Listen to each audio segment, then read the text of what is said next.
माँ का स्पर्श, दिल छू लेने वाली कहानी। चलो न माँ, और कितनी देर लगाओगी? रोहन ने अपनी माँ को आवाज़ लगाई। बस बेटा बस, हो गया, अभी आई, रोहन की माँ ने कहा। रोहन, यह क्या माँ, ये सब क्या है? मैंने बोला था ना वहाँ सब कुछ मिलेगा, फिर भी तुम नहीं मानी। माँ, अरे बेटा, इसे ढोना थोड़ी है, गाड़ी जब जा ही रही है तो ये भी साथ ही चला जाएगा। रोहन बोला। तुम भी न माँ, तुमसे कुछ भी कहने का कोई फ़ायदा नहीं।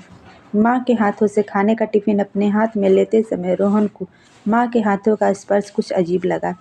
उसे लगा कि माँ के हाथों में कुछ लगा है। वह अपने माँ से कहता है कि अरे माँ, जाकर हाथ धो लो, तुम्हारे हाथों में शायद कुछ लगा है। माँ ने कहा, नहीं नहीं बेटा, कुछ नहीं लगा है, मेरा हाथ ही ऐसा है।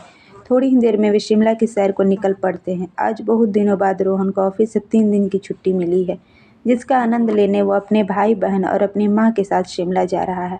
ये उनका पहला मौका है जब वे अपने शहर से इतनी दूर गए हैं। शिमला की वादियाँ वाकई काफ़ी खूबसूरत है। उन्हें यहाँ बहुत मज़ा आ रहा है। हर तरफ बर्फ़ गिरी है। वैसे अपना शहर भी काफ़ी खूबसूरत है, मगर शिमला की तो बात ही कुछ निराली है। चारों तरफ सफ़ेद चादर ओढ़े प्रकृति के सुंदर रूप मन को मोहने के लिए काफ़ी है। रोहन अपने भाई बहन और माँ के साथ वहाँ बहुत एंजॉय करता है। काफ़ी देर घूमने फिरने के बाद वे लोग होटल चले जाते हैं, जहाँ रोहन खाने का ऑर्डर करता है, मगर माँ उसे मना करते हुए खाने का टिफ़िन निकालती है। तब रोहन माँ से कहता है, माँ, मैंने तुमसे कहा था ना वहाँ सब कुछ मिलेगा, मगर तुम भी जिद करके सारा सामान यहाँ ले आई। अब बताओ, ये सब ढो के यहाँ तक लाने से क्या फ़ायदा हुआ? यहाँ सब कुछ उपलब्ध है, वह भी ताज़ा। तब माँ हंस के कहती है, अरे बेटा, माँ के हाथों का बस कुछ दिन और खा ले, मेरी उम्र दिन ब दिन ढलती जा रही है। न जाने कब ऊपर वाला मुझे बुला ले। जब बहू आएगी तब मन करे तो घर का बना खाना, चाहे उसके साथ होटल का खाना।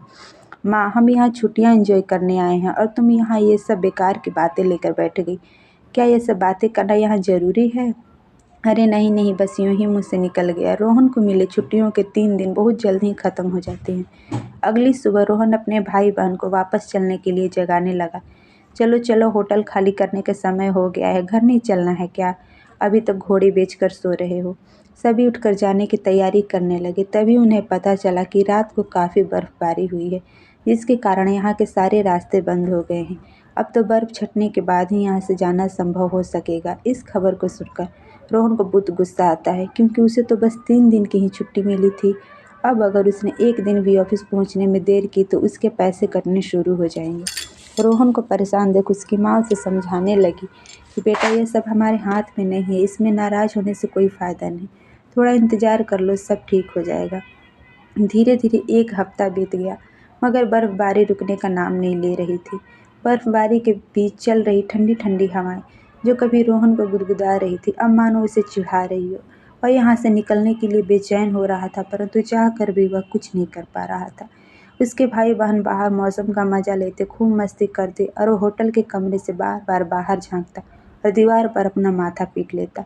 एक दिन रोहन का छोटा भाई राजेश उसको कई दिनों से परेशान होता देखकर उसके पास आया और बोला, भैया एक बात कहूँ? चिड़चिड़ा हो चुका रोहन थोड़ा नाखुश अंदाज में कहा। हाँ कहो, राजेश ने कहा। भैया, वैसे तो आपका परेशान होना जायज़ है, क्योंकि आपकी छुट्टियाँ कब की ख़त्म हो गई है और हम यहीं फंसे हैं। वहाँ जाकर शायद आपको बॉस से डांट भी खानी पड़ेगी और आपके पैसे भी कटेंगे।